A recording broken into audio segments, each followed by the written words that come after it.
Right then chaps, what you see before you here are the two Parangs from Condor tool and knife. The one here with a reddish handle and the orange blade marker is the old version, and this one with a brownish handle and the blue blade marker is the new version. They may seem aesthetically to be very similar, but actually in use they're very, very different beasts, and also in their specifications they're totally different. Now, the main thing I'm pointing out with this is the fact that if you order a Condor Parang, you will probably nowadays get this one. And if you had the old version and you liked it, I can't see why, because I thought it was junk, you're going to get this one, which is a totally different beast. Now, let's go through the specifications and show you just how different they are.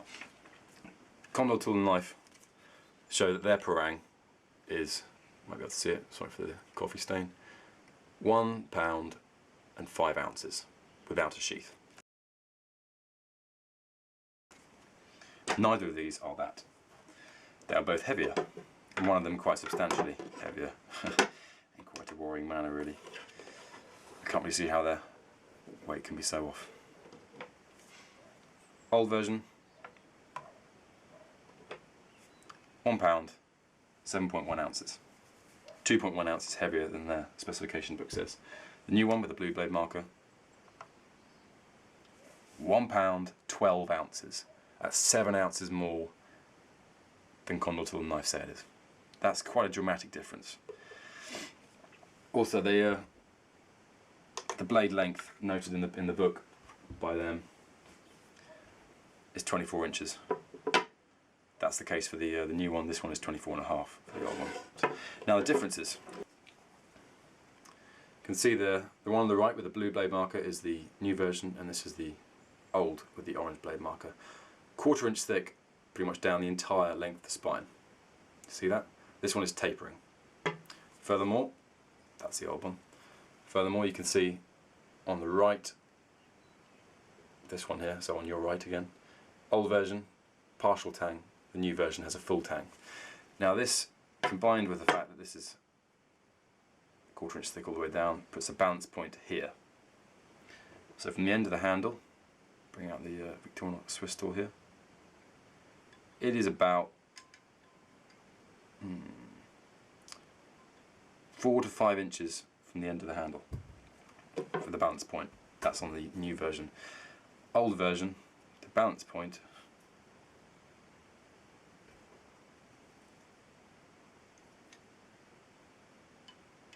is between 3 and 3.5 inches from the end of the handle. Changes the beast no end. Because this is lighter and has a more handle directional balance point, this is far faster.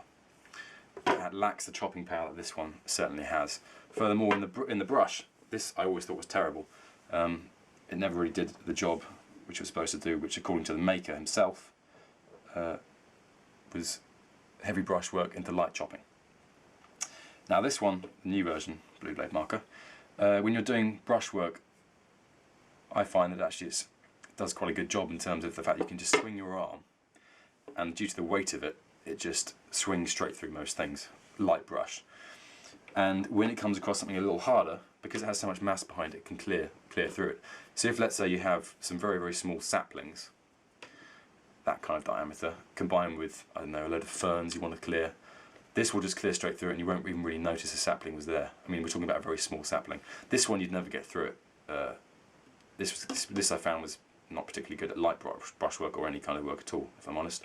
However, I do find that because of the extra mass, it's very difficult to come for a return stroke, so when you pull back up, it's a lot of bloody blade weight to be lifting back.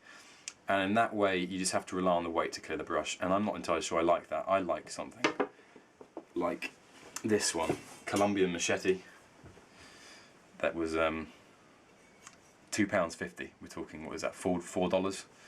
I think perhaps Ontario make a very similar machete to this. And this is very, very fast indeed. This only weighs 1 pound. So that's 7.1 ounces lighter than the old one, and 12 ounces lighter than this one. 12 ounces lighter than this one. This you get far more control over brush clearing, in my opinion. And also, if you wanted to extend it to chopping, it's actually a very good tool for that as well. Because of the very, very lean blade on, you can see it's bent, but it was very, very cheap, so you can't expect too much. It actually slices very nicely into it. It doesn't take chunks out, which is what this tool would do. This is a wonderful thing. This one is good for light brushwork in my opinion, and also can be extended into the lighter chopping. Definitely not a heavy use one, as you can see, because the blade is bent. This tool here is my Nepalese Cookery, one of my favourite knives of all time. In that way I'm biased towards it, so you've got to be careful about what I say, but I'm trying to be very neutral in this kind of review, because I do want to give you guys my honest opinion about these things. And this one weighs in, if I remember correctly, I think 1.7 ounces, sorry, 1 pound 8.4 ounces. You probably can't see that, but I'll take my word for that one. So it's about 1 ounce heavier than this, the new version, and lighter than this one by about 4 ounces. Far more compact tool.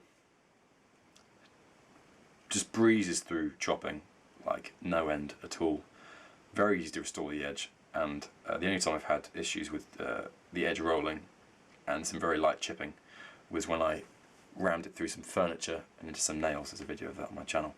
That is why this one has rolled, but just on woodwork it's flawless. But of course this is not a mass production knife.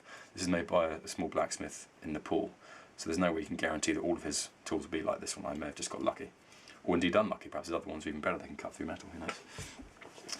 So getting rid of those two, which would be my choice in such a situation.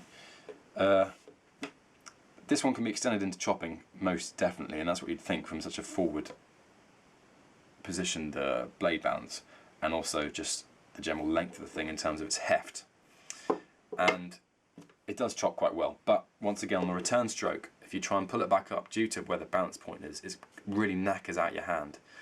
So in my opinion it's good for light to heavy brushwork. It's good for that, but you still lack the control that this one has.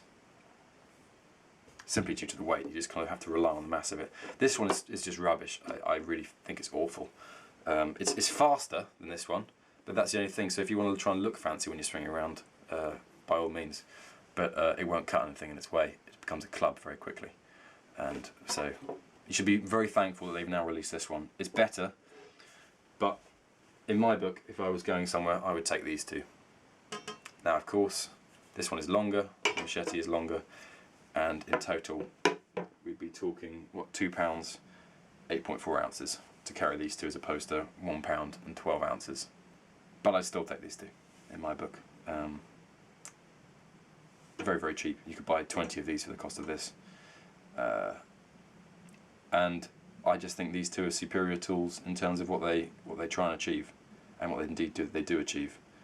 So in summary, the newer version is far superior to the old one. However, it is not the best of what you can find on the market, in my opinion. It's just too forward heavy, too heavy to use in chopping, which is an interesting thought really when you think about it. You want something heavy, but not that heavy where your arm is constantly being knackered by it. You want something a little better balanced, which for me is this tool here. And in brush clearing, I would want something with you have a little more control over it. So thank you for watching, chaps, and any questions as always, far away, and brutally honest comments are very much welcomed. I like to respond to everyone, so give me your best shot.